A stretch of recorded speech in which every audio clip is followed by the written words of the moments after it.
terminal at JFK buzzed with impatient travelers and echoing announcements over the PA system. Flight 701 to Zurich, now boarding Gate 14. Lines coiled and tangled with rolling luggage wheels and frustrated sighs.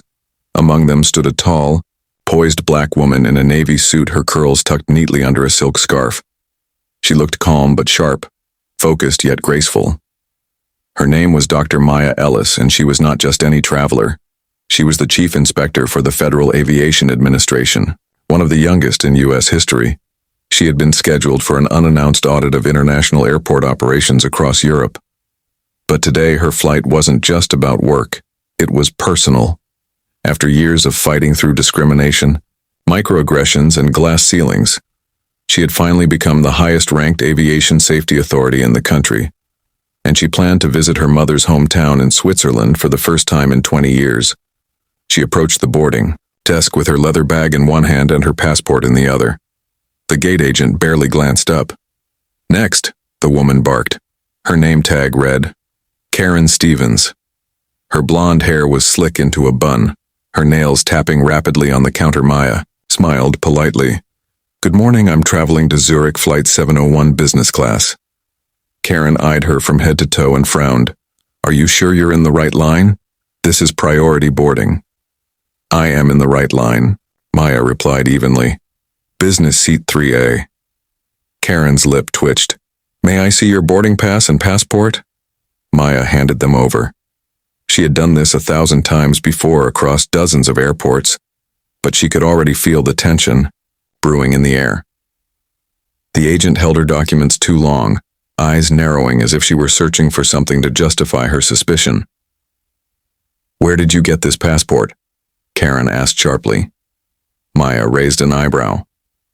"From the U.S. State Department, the same place as everyone else." Karen ignored the dry humor.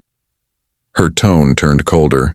"You speak English well for someone from—" She flipped through the passport page, pretending to read.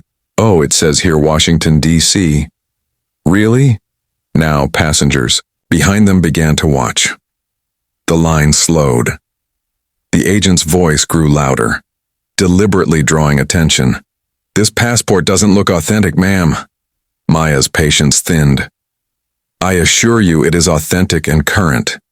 It's a government issue." Karen leaned in, lowering her voice just enough. "Maybe you got it from one of those places you people get things printed from." That sentence struck like a slap. The air went still. Maya blinked once, forcing herself to stay calm. She had been through training for conflict de-escalation. She had seen worse. She knew how to handle ignorance, but then Karen made a mistake so bold it shocked even the onlookers. She held the passport above the desk, pulled a lighter from her drawer, used normally for shrink-wrapping tags, and with a smirk whispered, "Let's see if this paper burns like the real thing." Before Maya could react, a small flame kissed the edge of the blue booklet. Gasps erupted around them. Someone shouted, "Hey, what are you doing?" Another passenger started recording on their phone. The flame fizzled out almost immediately, but a corner of the passport was blackened, crisped around the edges. Karen looked satisfied. "Fake. That's what I thought. Security." But the call for security never came from her mouth. It came from behind her. "Security at Gate 14 immediately." A deep voice commanded. 3 uniformed airport officers rushed in, but not toward Maya. Instead, they stopped dead when they recognized her. The taller officer straightened. "Dr. Ellis, ma'am, what—" Karen blinked. "Dr. Ellis?"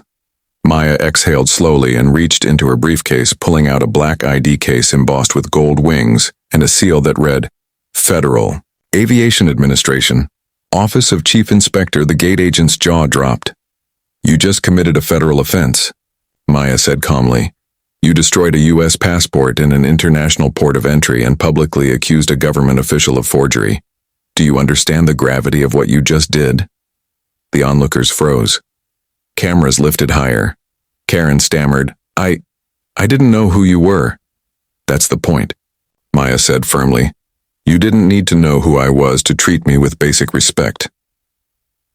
Security escorted Karen from behind the desk as her face turned ghost white. Within minutes, the station manager arrived, flushed and sweating. Dr. Ellis. Ma'am, we're so sorry, we had no idea. Maya held up a hand. I'm not here for apologies. I want the footage preserved and a full report by end of day. Gate 14 is now under FAA review, effective immediately. Yes, ma'am, absolutely. And make sure that woman receives training, not termination, Maya added quietly.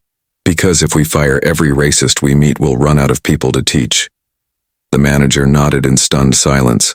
When she finally boarded the plane, whispers rippled through the cabin. Passengers who had seen the incident smiled at her respectfully. Some even applauded quietly as she passed. One woman reached out and said, "You handled that with more grace than I ever could." Maya just smiled. Change doesn't happen through anger, it happens through accountability. Hours. Later in Zurich, she stood in her hotel suite overlooking the snow-tipped Alps. Her assistant called from DC. Dr. Ellis, the video's everywhere. You're trending on every platform. The agency's getting calls from CNN, BBC, even the White House. Wants a statement. Maya sighed. Let the footage speak for itself. The assistant hesitated. You sure? You could clear your name fast. My name doesn't need clearing, Maya said, but the system sure does. By the following week, the FAA issued new diversity and anti-discrimination standards for all airport staff under U.S. jurisdiction. Maya's statement was quoted worldwide.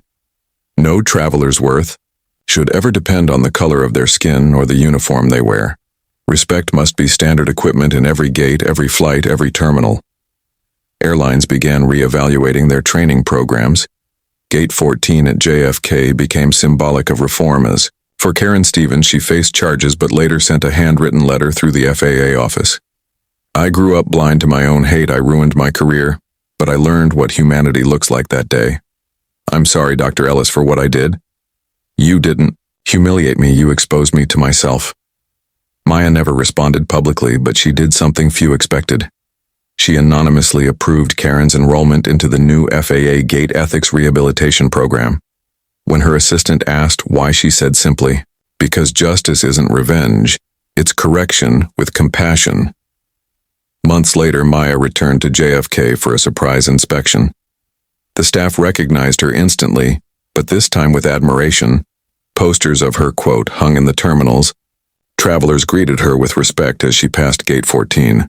She paused briefly, looking at the spot where her passport had burned a year ago. Then she smiled quietly to herself. Funny how something can burn and still light the way for change. And, with that, she walked on her head high, her badge gleaming under the terminal lights, not just as the chief FAA inspector, but as the woman who turned humiliation into reform and fire into flight.